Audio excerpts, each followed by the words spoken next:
No, I got one. I got one. I got one for you.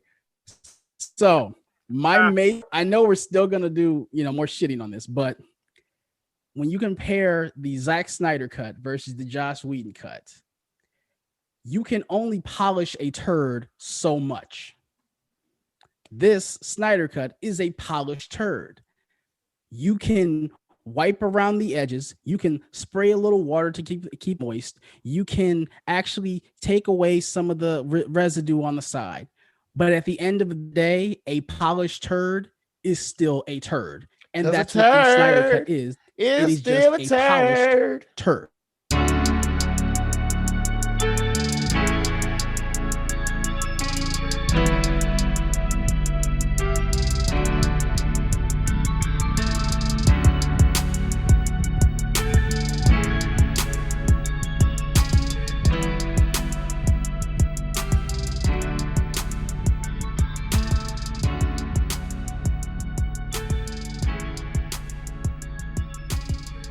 What is up, everybody? JayTezla here. This is Wakinda BlackNerd cast. I know we haven't been on for a minute, but we're back now. It's time. It's time. It's time. And if there was a time for us to be back, it would be I know a lot of the people, day of reckoning. Yeah, I know a lot of people have been waiting for this episode for a very, very, very long time. This is episode the only other episode people are waiting on. Only other episode people are waiting on more is us to review night 3 of Crisis on Infinite Earth. Yeah, that's gonna take even longer. That's the only. So don't quote me on this. That'll be the last episode of this podcast. That'll be like when The Simpsons last episode will probably be an episode that the door closes to the first episode. So, that'll be like grand opening, grand closing. Okay, so this is episode 56 or 57? 56 or 57. Okay, yes. Bet. Let me. That is correct. Yes. So this is one of those. I know that much. I think it's 56. Yeah, 56. I think it's 56. So this is because I usually always equate it to a number. I've been putting it off long enough. This is the SnyderCut review. Now, unfortunately, Black Girl Marvel. Don't worry, too. This episode ain't gonna be as long as that fucking movie, so don't worry. This will be but trust me, concise thing. The episode ain't gonna go that long. No, but trust me, it's gonna. You almost are gonna want us to talk about this movie that long because we got shit to say. Of course it's right now. It's the fearsome twosome, the dynamic duo of the group. 2-man power trip. Tesla. 2-man power trip. Sweets, AKA Team Kayos here. We should be joined by Zero and Ishi Blacker Asia, who I know is trying her hardest not to be on this episode. No diss. Shouts out to Black Girl Marvel, who's out doing some international traveling right now. Right. She's going to go see her. She's going to go see her Nigerian Jamie Foxx. Call back to previous episodes if you have not watched or listened to our previous episodes, which you should. I was gonna say that on her pic on Facebook, but I didn't want to be considered as me being an asshole. Oh yeah, I was hoping you did. So I'm like, I'll let her live. So, we're gonna start with positives about the movie. We're gonna start with positives. I'm quite sure the negatives are coming. They're coming. Trust me, they're coming down the field like a group of Amazonian warriors, only to get slaughtered. So, Team Kayos, give me some of your positives. Wait, hold on. Yeah, one thing I would like to say before me and Tesla get into this, and before Zero anyone else jumps on, I would like to, on behalf of Wakinda BlackNerd cast, like to say formally, we do appreciate the fact that Zack Snyder was able to make this movie. Our opinions will be our opinions, but as fans of film, as fans of the comic book genre, we do appreciate that he actually was able to do this, coming from the tragic situation that led to him leaving the production originally back in 2016-17. The fact that he was able to come back, deal with his grief, and complete this film, which I know I would imagine was very cathartic for him and a way for him to process his grief. We do appreciate that. We do thank you for that. So our opinions are our opinions, but they do not come from a place of anger. They just come from a place of critique as fans of these characters and as fans of film. But thank you, Zack Snyder, and we do appreciate you doing this for Autumn. Points. That being said, covered our ass for let's get into it. Say, because oh Lord, I have thoughts. So, Team Kayos, we're gonna start with you. I know everyone's gonna have negatives coming. What are your positives about this epic, as they are calling it, this of the DC variety? 4 hour, over half a working day. I made sure to write down notes because I had enough time watching this, and I was able to watch this in one sitting. I watched it Saturday night. The night after it came out, I was able to just dedicate an entire half of my day to it. So I wrote down multiple things, which I'll most likely go into depth on my show about. But one of the things I'll say as a positive, I did like the action set pieces. I think were directed well. They were able to have time to breathe. One of my major contentions for the, as we'll now refer to it, Whedon cut, the action set pieces kind of felt discombobulated. They felt kind of short that you would imagine the Justice League having. So with these, you had longer fight scenes. You had a good display of everybody's abilities. One of those is actually going to be a negative I'll get into eventually, but you were able to see everybody's strengths. So it was actually fun to actually really see the Justice League in action, which I don't really feel like you got to see in the Whedon cut because it was so much movie you were trying to pack in. That I think was a positive. Another positive, and I'm just going to be jumping around here, but yeah, the main action cinematic set piece, the ending of the film, the final battle versus Steppenwolf, I thought was very well done. You could tell that was completely brand new. There were some scenes you could tell longer versions of what was already in the Whedon cut. And I do think there are some instances where you could have cut some things out of those scenes, and some of the scenes in the Whedon cut did actually kind of fit a little better because they end capped them instead of letting them breathe so much. But the main cinematic ending, Justice League, everybody assembled, and what happened with the Flash, that was actually really fun. That was really cool. It was nice to see that. So I do think just one of the positives I would say were the action scenes were a lot better in this film. Okay. I'll go to my positives. I'm quite sure everyone who's already seen my review knows they are very few, if any. I will give the cinematography a positive. That is one thing I will say. It wasn't the best compared to the rest of the DCEU and Zack Snyder's former work. It was not the best, but for what we got compared to the Justice League, it was better. I will say that. I will say I did like. I'm trying to think of one the showing off of Flash's powers was cool. I will say that. Especially the end piece at the end of toward the end in part 6, where he actually does go back in time. To see that done was very interesting, especially because, of course, this kind of goes into negatives, but so a few of these characters have TV counterparts. So we've seen the Speed Force on TV. Seeing it done this way was very interesting. It's probably the only part of the movie I was kind of like, okay, Josh could have left that in. I really did like that. Yeah, I will say I agree that was cool. I will say I'm happy a lot of what was in the Whedon cut stayed in the Snyder cut in terms of the final battle.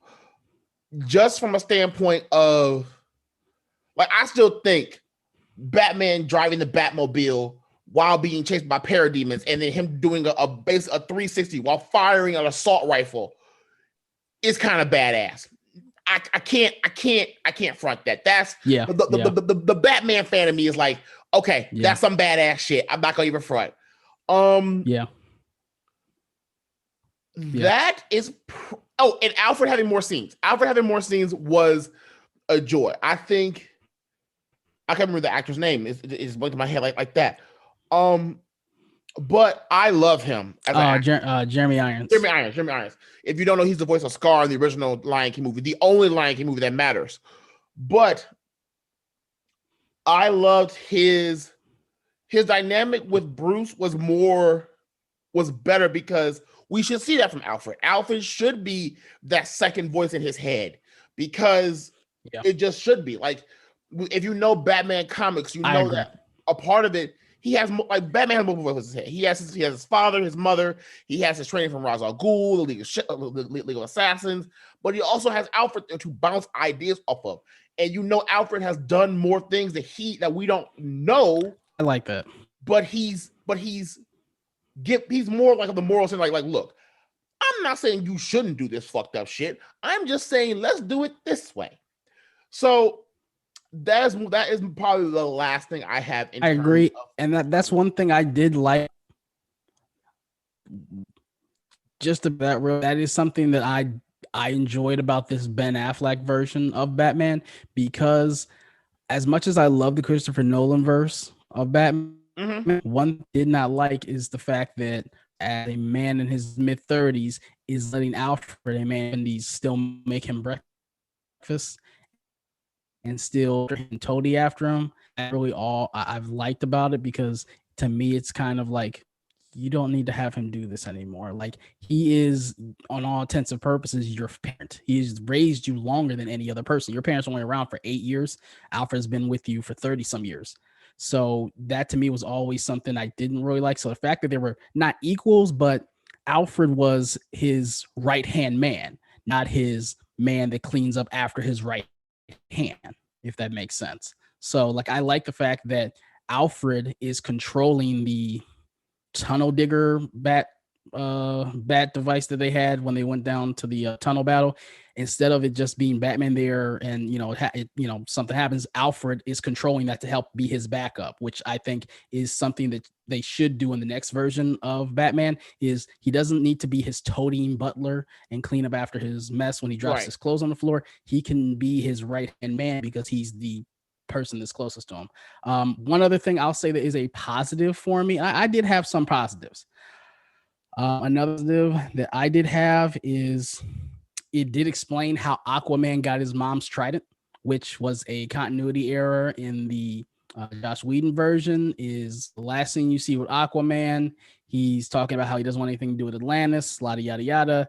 Then his next scene, he's in the Atlantean armor, has a trident, which at the time we didn't know if that was his trident, the King of Atlantis trident, but he's got that and he's using his abilities.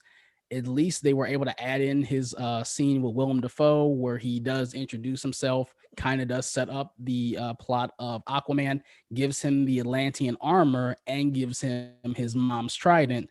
So that actually did fill in a continuity gap, because it's like, where did he come from with the armor and everything if he says he wants nothing to do with Atlantis?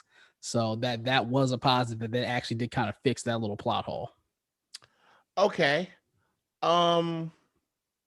So I know everyone is kind of like, well, you said your positives, you said your goodwill. I think let's give at least one or two more positives. So what's another positive that you had? Because I mean, this film is 4 hours long. It does have some good parts in it. It does have a lot that we are going to tear to pieces. But what's another positive? What's something else that you enjoyed about this? Isn't really a positive. Zack Snyder cut. This isn't really a positive, but I did get a good chuckle out of this. And it's because I have a fucked up sense of humor. The scene where the parademons are dragging the Atlanteans through the water, the first thought that went through my head was, wade in the water. Wade in the water, children. Like, why are the Atlanteans being dragged through low water? I could not breathe. I was just thinking, like, The fuck? I will say, while I have negative thoughts on this, the Steppenwolf dynamic with Darkseid had me interested toward New Gods because that was one of the things that kind of like stuck in my craw because I'm like, okay, what exactly does Steppenwolf do to where Darkseid does not want him on his side? If you look at the lineup of who they had, like Darkseid, Granny Goodness, Desaad, and Steppenwolf. Steppenwolf is arguably the second biggest dude next to Darkseid. I think the mention, like the subtle showing of Kilowog in the nightmare scene was cool.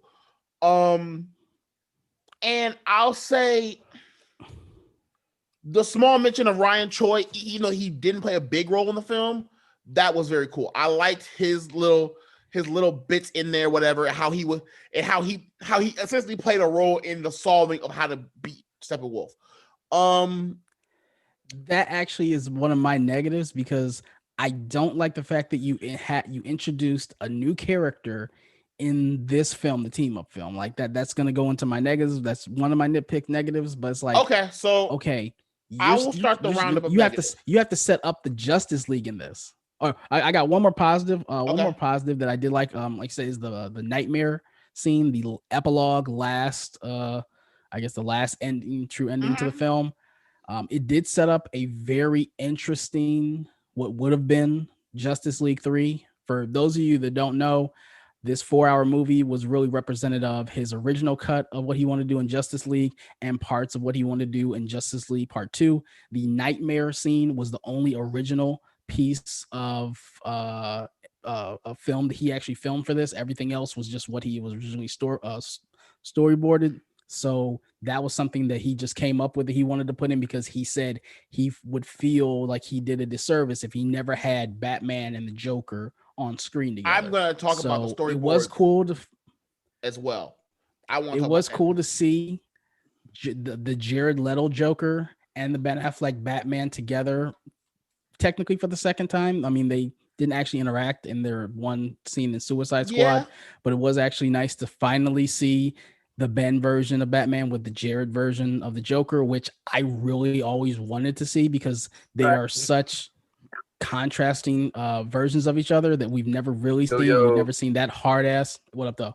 You've never seen that hard ass version of Batman and that just crazy version of the Joker. So that was very interesting for me. And I've stood on this hill. I would have really liked to see what Jared Leto could have done with that version of the Joker, because just from that scene alone, I'm like, I would put money to see that be the main antagonist of a solo Ben Affleck movie. So that's one of the other positives I had. Okay, so Zero has now joined us. So before I unleash the 10,000 waves of bullshit I'm about to release out of my mouth, Zero, give me at least 3 positives that you have of this film.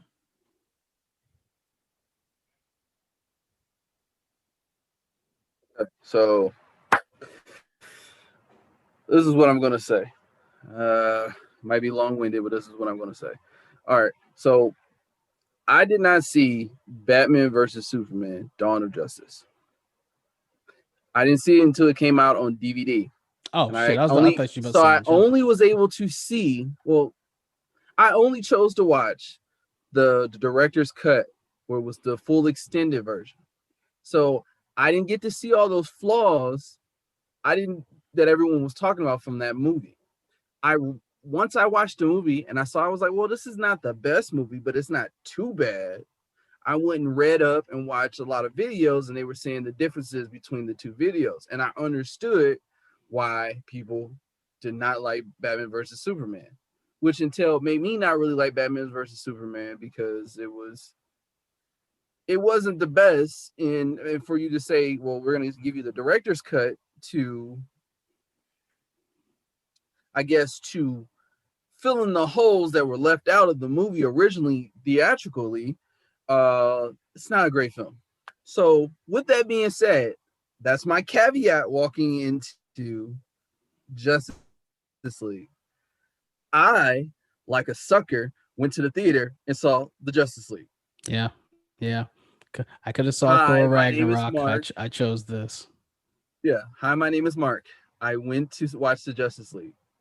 This is when you all gotta say hi, Mark. Hi, Mark. This is the AA meeting. Hi, Mark. I don't have enough alcohol for the AA meeting. I'm sorry. You need a tissue also. Oh, I'm about to say this isn't the AA meeting, so we are allowed to have alcohol in this bitch. So, with that being said, I saw that movie, the travesty of that movie. I had some slimline caveats in that movie where I thought it was okay because it was based off of me seeing Wonder Woman and saying she was holding this movie down based off her own movie, thanks to Patty Jenkins. So these are things that I'm throwing into this movie to brace this movie up for this bag of shit that is sitting under my hand. Oh yeah. So I'm giving you an alley. I hope you know that, right, Tez? I hope you know that. So, I see. I'm about to Zion Williams the fuck out of it. So let me go into my negatives. Let me start. Wait. I'm almost done. Yeah. Give us at least 3 positives that you did fine from this film. My 3 positives was they gave a fleshed out cyborg, which he was robbed of in the original movie. And I understand why Ray Fisher bitched and complained about his role. I get it. Because he was this kind of like sideline character than anybody in that movie. Let's see what else. I got to see Iris. And I'm still trying to figure out what made her drive that. Why was she driving that car? No. That's gonna be that's gonna be in my negative side because that scene. That shit did not make any sense. It's a lot of kept that shit. That's why I said I got to see. Notice I said I got to see Iris. I didn't say nothing about the Flash. I said I got to see. Come on, Iris. Hurry up! Come on! I can't hold it any longer. Come on, hurry up! And then my last thing was I love at the end of the movie when they cut Steppenwolf's head off and that shit goes flying through the goddamn boom tube. And it was like, y'all just watched your homeboy get his ass whooped. I love that part. So, and they just standing there too. They like just stood there. What you want to do? Like, what's good? What's hood? Like, we got all the smoke over here. Just bring y'all asses over here. You know, I would love to see an outtake of that because I know they didn't shoot it together because they composite everybody. But it'd been really cool if they actually had an outtake of that to where after that scene happens, you just see Henry Cavill like, come on, let me get him, and everybody's holding back like, no, don't do it, no, let me at him. That would just be like hilarious. That'd be the funniest fucking thing. Like, no, I got him. I didn't have to watch a CG Superman. It is noticeably better with him just being regular, clean shaven. Like, and that's the thing. Like, I've gone back and watched a little bit of Justice the Whedon version, and god damn, man, that is just like y'all really put that out there with that just weird ass looking mouth. Like y'all that signed movie off is weird on from that. the beginning. From watching the Whedon verse, it's weird from the beginning because that weird ass scene, he's smiling, and you're like, what the fuck is wrong with him? It serves no purpose. And that's the thing. I knew about it going in. I knew everything. When I watched it, I'm like, I didn't. What's up with his mouth? So I'm just like, what the fuck is wrong with his face? It just draws your eyes right there. It's just so unnatural. And I'm like, y'all spent $270 million on that film before the Snyder cut. Y'all spent $270 million on that, and that is the best CGI y'all could afford. That is just and shine shit up, but it's still shit. Oh, that's gonna. Oh, I'm gonna give you gold for the beginning of the episode. Trust me, I have a good catchphrase coming. I've heard enough. I'm going to start negatives. Now, if you watch my review, which you should, you know how I feel about this movie. I think this movie, for one, as much as I cannot stand the Whedon cut, I would much rather watch the Whedon cut of this movie than the Snyder cut. the Whedon cut felt more cohesive. I do not like. Okay, for anyone that's listening, I want to explain what I mean by this. I disagree, and that's fine. That's fine. I disagree, but okay. If you look at a movie like I'm Captain actually America, in the middle. Winter Soldier, it's a roller coaster for sure. It has its peaks and valleys, but it doesn't dip so far down to where the person who's watching it feels uninterested. Watching this movie, there were parts where I'm like, why am I watching this?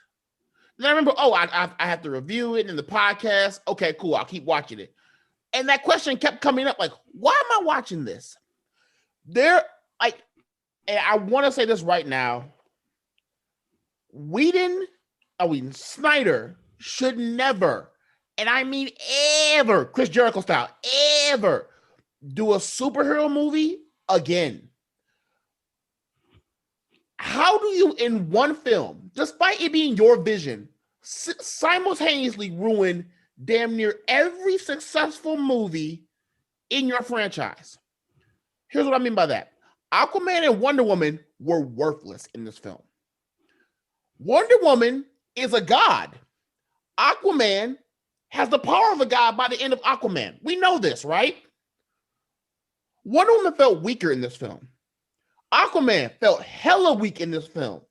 Mera felt weak, which speaking of Mera, why they give her a British accent? Can someone explain that to me? With a weird ass British accent.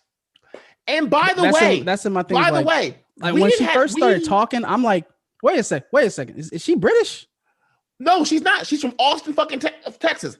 And I mentioned that in my review. My issue with this film is, Snyder, you seen Aquaman. You saw what James Wan did with that. He didn't make air bubble for people to talk. He just had them fucking talk. Put a filter on it and go from there. No, every time we have someone speak the human language, English language, we're talking dolphin clicks. Exactly.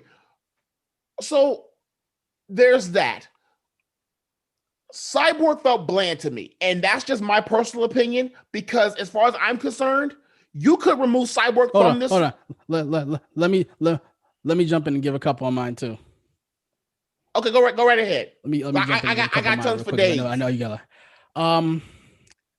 I understand where Ray Fisher is coming from, saying that his arc was completely cut out of the Whedonverse version, but I can understand why you reduced his role, because his story is pretty much the main part of Justice League. He is, for almost all intents and purposes, the protagonist of the story. He is the main character. It's really hard to introduce a brand new character and showcase their entire origin and their powers into a film where you're also introducing the Flash and introducing Aquaman and setting up the initial conflict of going versus Steppenwolf, in addition to doing the resurrection of Superman and showcasing Batman uniting the Justice League.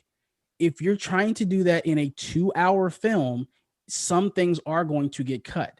And if this is the entire arc that Zack Snyder originally envisioned for Cyborg, he did him a disservice, because there's no way you could fit that entire arc into one movie and it actually be a Justice League film, which goes to my major point and my major point of contention on both versions of this film. The screenplay is bad. This was a poorly written film. This film did not serve any of the characters justice. I didn't mean that. I didn't mean that. It did not do. I really didn't. I really didn't. That's the clip. I really didn't. Oh, that I laugh. walked into that. Oh my shit. god. I got one. I got one for you. So I know we're still gonna do more shitting on this, but when you compare the Zack Snyder cut versus the Joss Whedon cut, you can only polish a turd so much. This Snyder cut is a polished turd. You can wipe around the edges. You can spray a little water to keep moist. You can actually take away some of the residue on the side. But at the end of the day, a polished turd is still a turd. And that's what the Snyder cut is. is still a turd. So, okay. Here's something that I have an issue with. Before Zero goes into it. Here's what I have an issue with going forward with this movie. In Whedon's version of the movie, you don't know how much time is taking place between Superman's death and Batman taking over the league or finding the leagues, like setting up the league. In this one, he openly states it hasn't even been 3 weeks. It's been a 2-week period. So that means the ending of BVS, Wonder Woman at the Louvre, and then leaving the Louvre to jump on that building, which, by the way, is the same building she ends up on in Justice League, and Suicide Squad, and the beginning of where Batman finds Aquaman takes place over 2 weeks. Over a 2-week span. Go back and watch the film, like watch the intro again. It happens chronologically. Batman leaves the funeral. He meets Amanda Waller after her shit happens. Gets the information on Wally, on Barry, and on Arthur. Leaves. And then goes to find Arthur because he knows Barry will be fine. All the information for everybody, right? So Cyborg served no purpose in this film, and Cyborg's purpose in this film leads me to the next person I have an issue with.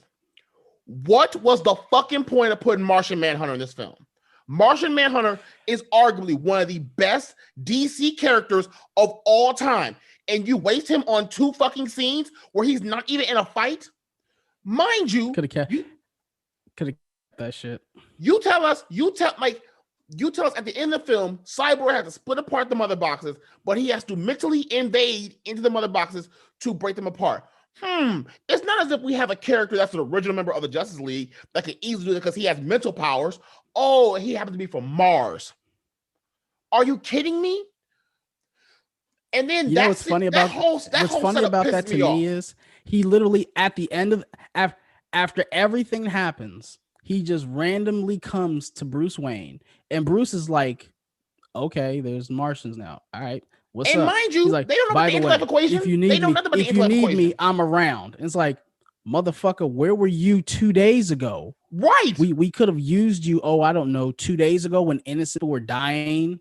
Like, where the fuck were you? You were off playing cosplay with Lois Lane when you knew I was recruiting people to help Steppenwolf. Thanks a lot, bro. Also, here's the worst part. Where's Shazam?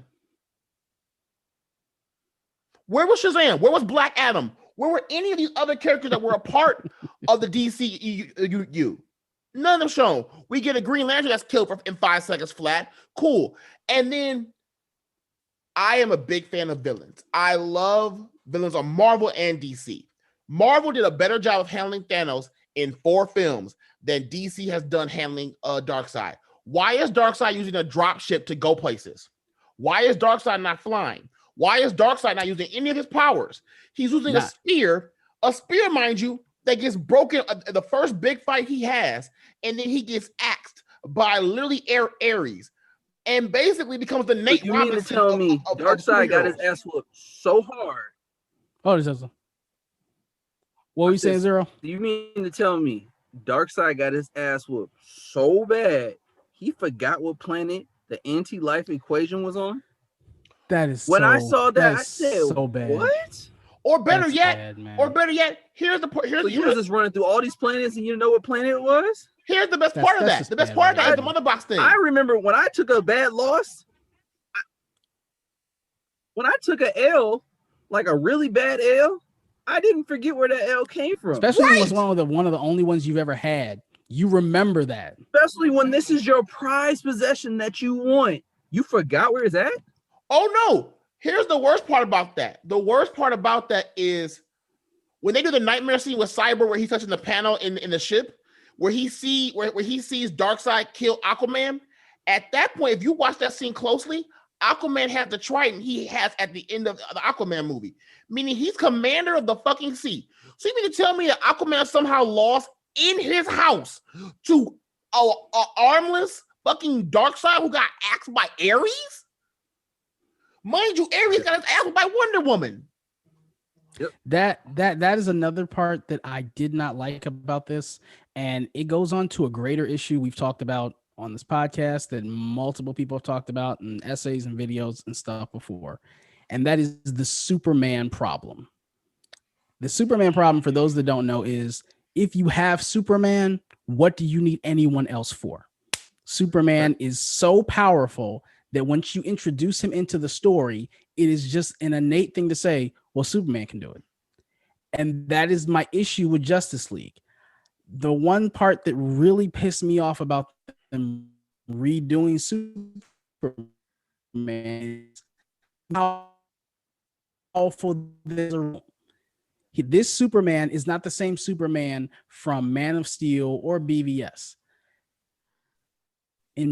He got cold cocked by Batman. Batman used giant subwoofers to disorient him. This Superman comes down, stops the axe, pulls his breath, completely incinerates the axe, and then uppercuts Steppenwolf. What the hell did we need anyone else on the team for? It instantly made everybody look like jobbers. And it also did not show. And what's another reason issue I had to this? It didn't showcase, other than Flash and Cyborg, nobody else's powers were really showcased. Aquaman is strong as Wonder Woman. Wonder Woman is strong, but she's not as strong as Superman.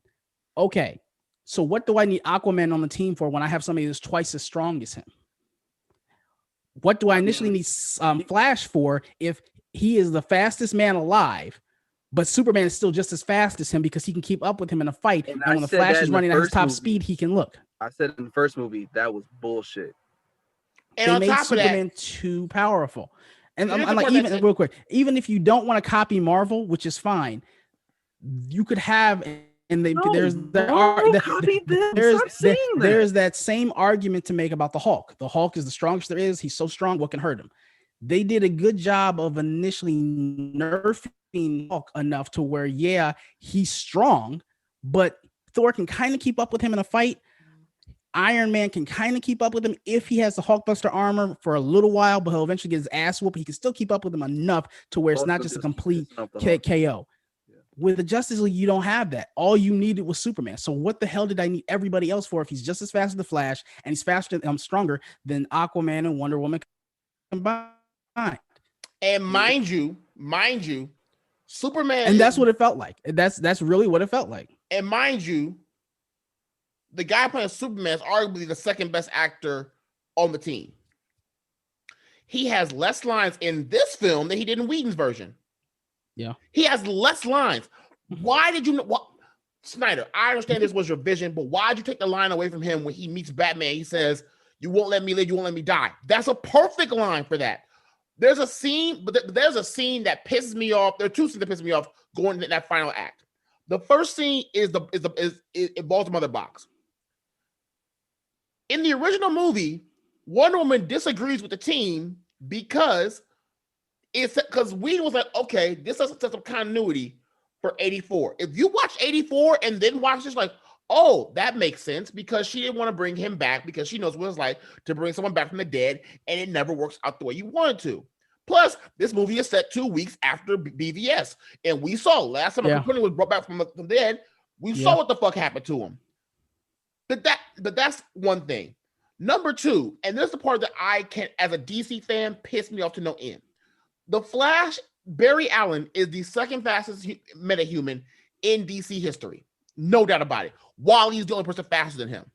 You mean to tell me that somehow Barry Allen, running at Flash speed, gets hit by a parademon shot, which was the luckiest Steph Curry in the fourth quarter kind of shot. He's zooming. I didn't know they were that intelligent. That was a pretty. I do appreciate that a little bit, that he actually did make them, instead of just being mindless drones, he did kind of give them that at least was a little better. The fact that they actually could strategize. But and here's the part. But the fact that him hitting him, it makes no sense. That's like hitting Superman with a bullet. Here's something that I just noticed today, and I want to say for the podcast. I made sure I didn't talk about this. If you look at Zack Snyder's Justice League, that movie completely and utterly rips off the first Avengers movie, bar for bar. Think about it. A dead hero, a hero dies. Hawkeye in the beginning of Avengers, the Hawkeye we know dies and becomes evil. He leaves. He comes back in the third act of the movie. Superman comes back in the third act of the movie. The entire movie is set up on a box being used to bring in the villain. Sound like Avengers a little bit much? Do we have to use another box to break apart something? The villain is not the actual villain we want to see in the movie. We want to see Thanos in the first Avengers movie. Who do we see? Loki. Same thing here. We didn't know about Thanos. No clue Thanos. We knew he was coming, but we knew he was coming. Nobody knew Thanos was coming. Nobody knew Thanos was coming. We didn't know. Let's not rewrite history. We did not know. We didn't know anything about Thanos. But we didn't know that. We didn't know that though. That was not conveyed to us until the end credit scene. Okay, it was all Loki. It was all Loki's buildup. Okay, that's one point. That whole still shot of them jumping over the hill to go into the building, that's Age of Ultron like a motherfucker. But the one thing that pissed me off more than anything about this movie, Wonder Woman's theme song. Why do they keep ruining every this? time she's on what? Yeah, 84 ruined every it. time she's on. This made it worse. And you get this random ass woman I'll say yelling. this on my list of things that I added is the soundtrack. Junkie XL did a brand new score. I did not appreciate that score. I appreciated the Danny Elfman score. For one, it mixed in some of the original. Yes, it is nostalgic, but it is nice to see Batman on screen and hear the original Batman 89 theme a little bit. It is nice to see Superman and hear William Moore a bit. Yeah, it's nostalgic, but it gives it more of a triumphant feel. Junkie XL score on this film just dour, and from this, even Superman's supposed to be hope. I didn't get any hope from this because the score was just so dour and just so drab. It did not make me just not to keep comparing to the Avengers, but we are. When the Avengers hit that circle panoramic shot and you have the amazing Alan Silvestri score just hitting it, that gives you goosebumps. That's like, holy shit, this is badass. I never had that. I just posted an article that said that was the scene that sold all of them that said this was going to work. Because you need that. You're doing something, especially back then, you're doing something that had never been done before. It was still a proof of concept. Even though you would the 4 films preceding it. Having that right there, the moment, that's why every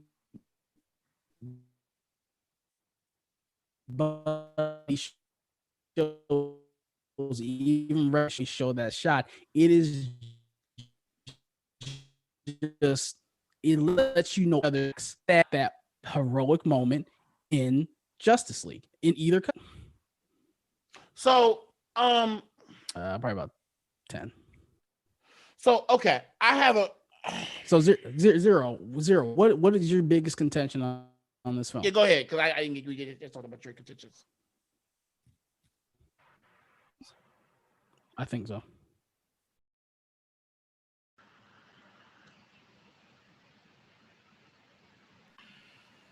Okay. Okay, I'm back. Yeah, my computer is acting weird as hell. I don't know why. Yeah, we're still going. Good recording and everything? We're still recording. Okay, just making sure. All right, I'm going to have to edit this out. But this is going back to my first point that I made. Huh? You said what? Did he freeze again? I think he did. Yeah, I think he froze again. Let me see if I can. I'm good. I'm not frozen. Okay. Yeah. It's you. You're the one. You keep freezing. You're the one that's freezing. Oh, I'm the one that's freezing. Let me see if I can record. No, I can't. I don't have permission to record. Okay, hold on for a second. Y'all you're the one freezing. It might be looking like we're. Okay, so this goes to my first point that I made, and the reason why I said this exactly is because it helps my point for the one I'm about to make. well, the one I'm making to point out for the 4-hour movie. The first time I saw Batman versus Superman, Dawn of Justice, was DVD, the director's cut edition, the extended edition. So it had all the filler pieces that kind of made that movie make more sense. Granted, I did see Justice League when it came out in theater. So I remember that movie by heart. And if you listen to this podcast a long time ago, if it's fresh in my mind, I probably can tell you a whole movie from start to end. See Captain Marvel. And us. Yeah. But this movie is 4 hours long. The problem with having a 4-hour long movie that is not completely new is I know what's going on in the movie. So it loses my attention until I see something new that I want to see. In my opinion, there were maybe only 7 new shots in this movie. Mm-hmm.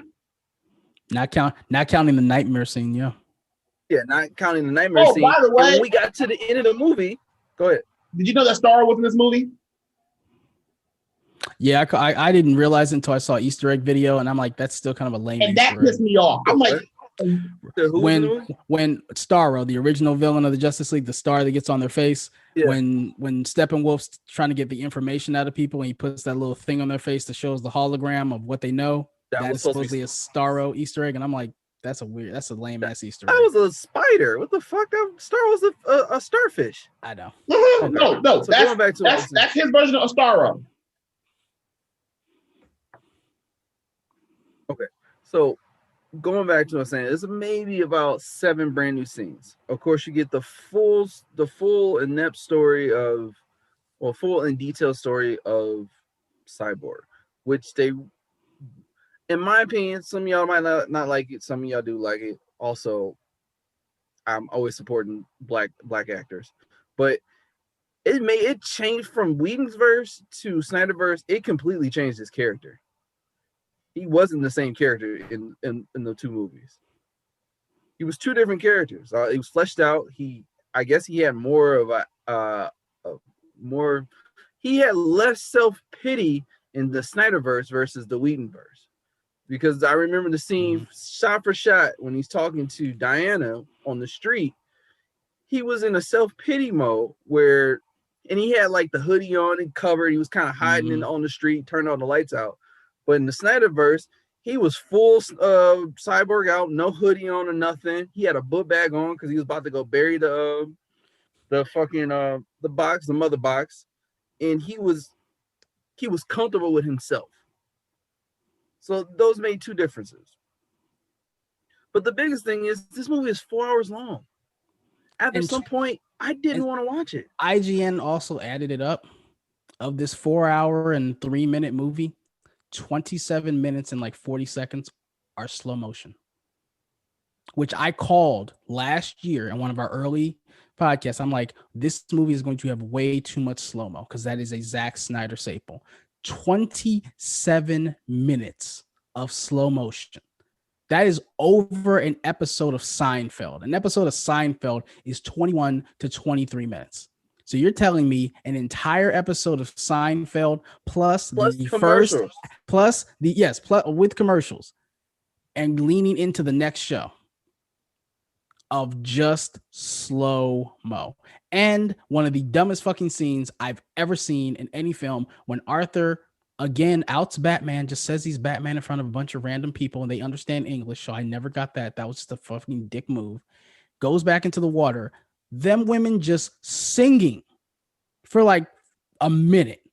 And sniffing his shirt for some fucked up reason. And grabbing and sniffing his. I'm like, and that is the first scene while I'm watching it. And I'm like, you could have kept this shit on the cutting room floor. Or this was not needed. Speaking of cutting room floor shit, the Flash scene. Why did we need Ezra Miller Flash to brush aside Iris's hair and then touch her face without her permission? I really would love to see somebody take. I would really love somebody to take that scene and add in a different score, and it completely turns into a stalker movie. Tell me don't. Tell me that. Tell me that ain't a superhero version of You from Netflix. It basically tell me Barry ain't Joe. So going back into what I was saying. All right, so we have that part, right? Barry busts out of his shoes. On a twist of a dime, he busts out of his shoes. So in theory, if he's moving that fast, he should lose his clothes as well. Yeah, technically he naked. Technically, yeah, he should. His clothes should be singed, you know, and everything. Clothes should be singed. And then they even address it in the movie, which just shows how a continuity error that it is. Because Batman, when he's talking about his suit, he's like, "Oh, they use this so on the space shuttle so they don't burn up on re-entry." Resistance. And he's like, "Yeah, it helps me." Okay, so if the Speed Force then engulfs you so that you kind of can be okay, how didn't it protect your shoes? The Speed Force goes around you, so therefore it would encompass your shoes. How do your shoes initially break apart then? If the Speed Force is what protects you from dying when you run. My last point, and I'm gonna end. So we get to the end of the movie, and I'm like, so they've been hinting at the Joker in this nightmare verse, and I've yet to see it. Where the fuck is it? I was like, well, this is a waste. This is probably one of the most part of the movie I wanted to see. I'm thinking this is gonna be smack dab in the middle in the movie, and everything's gonna go to shit, and Flash is gonna have to go backwards, and that's what kind of reverses what happens in time. I'm working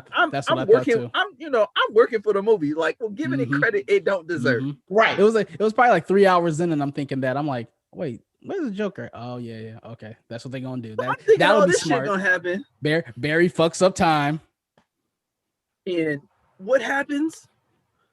He has another fucking dream of a time in the future of another universe where everything goes to shit. And mind you, Martian Manhunter knows about the anti-life equation, and no one else does. That was a throwaway part I did not need. So I want to get to something that we've been kind of dodging, and I brought it up early in the episode. The storyboards. Now, I saw this after I saw Justice League, and I want to explain to y'all what the fuck I saw. I'm gonna say it to y'all as well. So Snyder or whoever worked with him put the storyboards of what his vision, his 3-arc movie is going to be somewhere in Brazil, and Warner Brothers shut it the fuck down. And I was like, well, why would Warner Brothers shut this down knowing the SnyderCut's coming out? Someone got pictures of the boards. Let me tell you how this bullshit works. Now, mind you, this movie is set 2 weeks after BVS. In the time frame of BVS and Justice League happening, somehow Batman and Lois Lane knock boots, and she gets pregnant with Bruce's kid. Yeah. Then, so here's that's what the pregnancy test was lamenting to? Exactly. Here's where it gets funnier. Superman apparently already knows. Apparently, that's what pisses Superman off. Here's what gets better. Wonder Woman and Batman go on separate missions. Wonder Woman goes to South America and finds the Dr. Poison, who somehow is still alive since World War I in Brazil, and she suicide bombs herself. Batman goes to the mountains and finds the Riddler, who apparently had been working for Lex Luthor to find the anti-life equation. Riddler figures it out. Riddler blows his brains out. And then Lex is now with the 3 dead mother boxes and is used to create the anti-life equation. He creates it. Darkseid boom tubes in after what we just saw. And Darkseid makes a deal with Lex saying, if you want to kill him, this is how you do it. He's like, no, I don't want to kill him. I want him to bow to me. Well, if you want to do that, you have to. It's the girl. Darkseid somehow Kool-Aid Man's his way to Batman's Batcave while Lois and Bruce are there.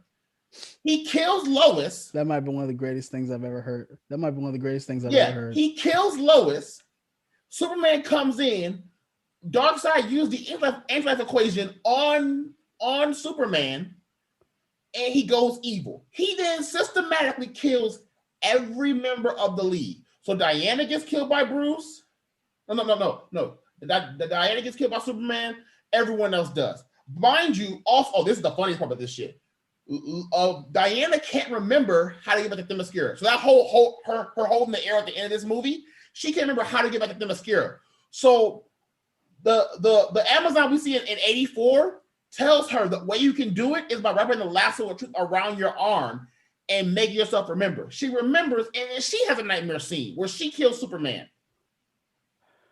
They shot the arrow in Greece. Here's the best part. The best part about this is that they didn't jump to the Steve literally accidentally found it in a 1930s biplane. Oh no, it gets better. It gets better. A 1912 biplane. It then jumps to the nightmare scene.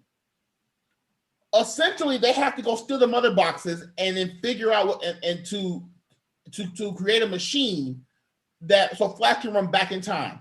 Barry asked Bruce, "What should I tell your older self?" You know, stuff like that. Lois is the key. So he says that you should say Lois is the key, but then he whispers something else to him. Superman finds them, kills everyone. Flash is able to get out in time. He said, not only is Lois the key, he says, Lois is yours. Like the baby is yours. Batman sacrifices himself. Superman does not fall to the end-of-life equation. Superman beats Darkseid. And then years later, he knows that Batman and Lois hooked up, raised the kid to become the next Batman. And that was Snyder's vision. I cannot make this shit if I tried.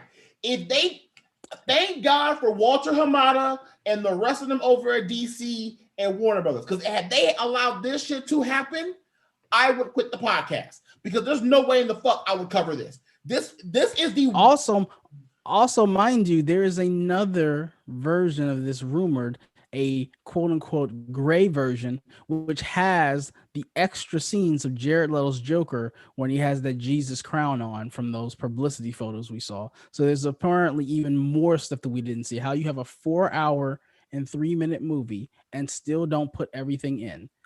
I'm done. This was cathartic, but I'm done.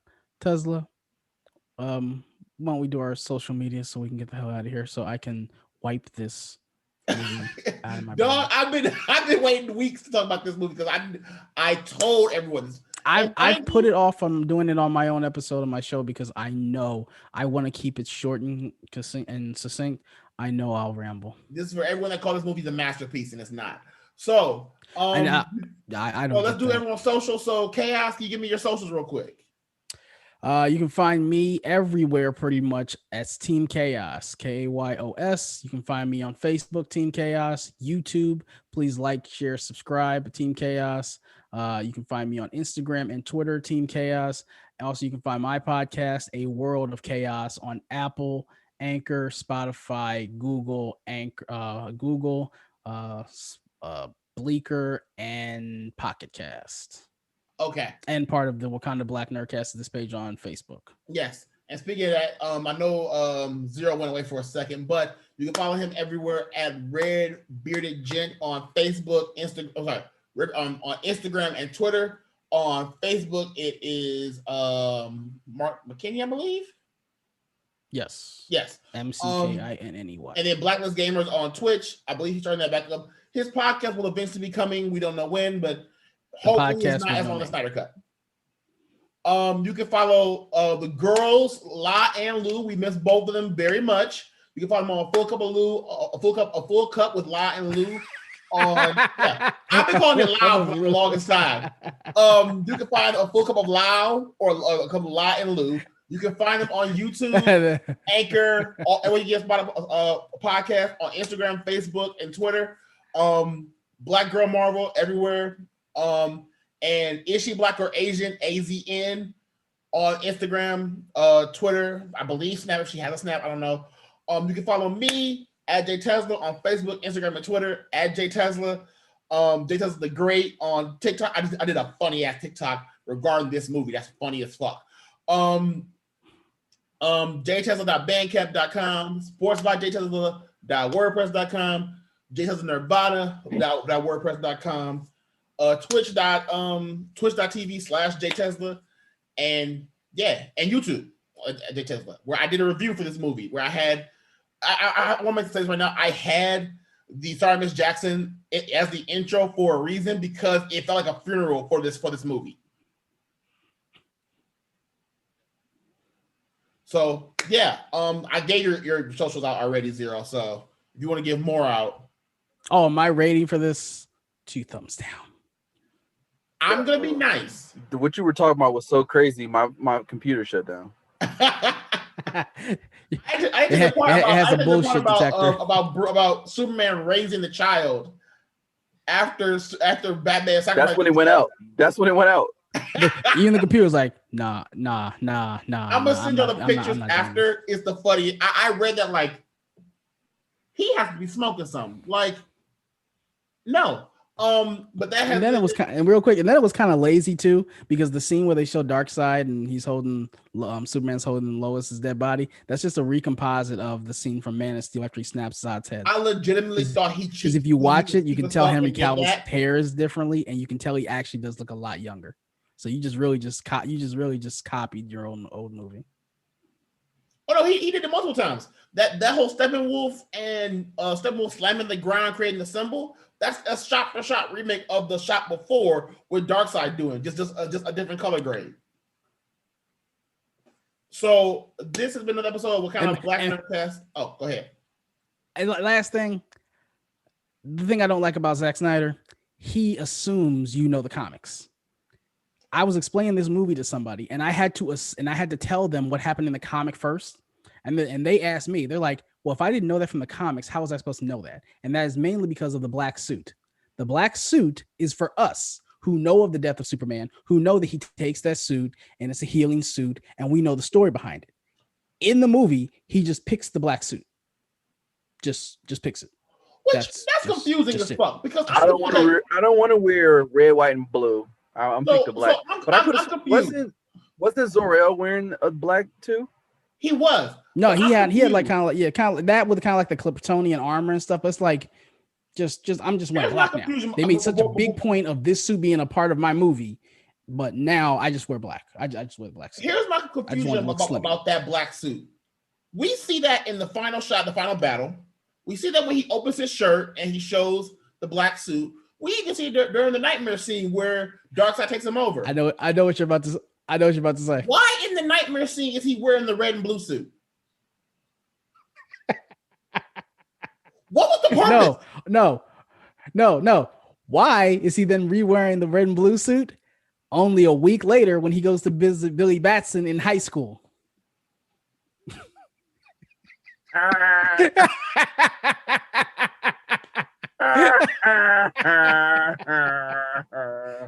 This movie can't fucking win, man. This movie just left it the fuck alone. And if Shazam is alive, this wouldn't end well, because Shazam would kill him.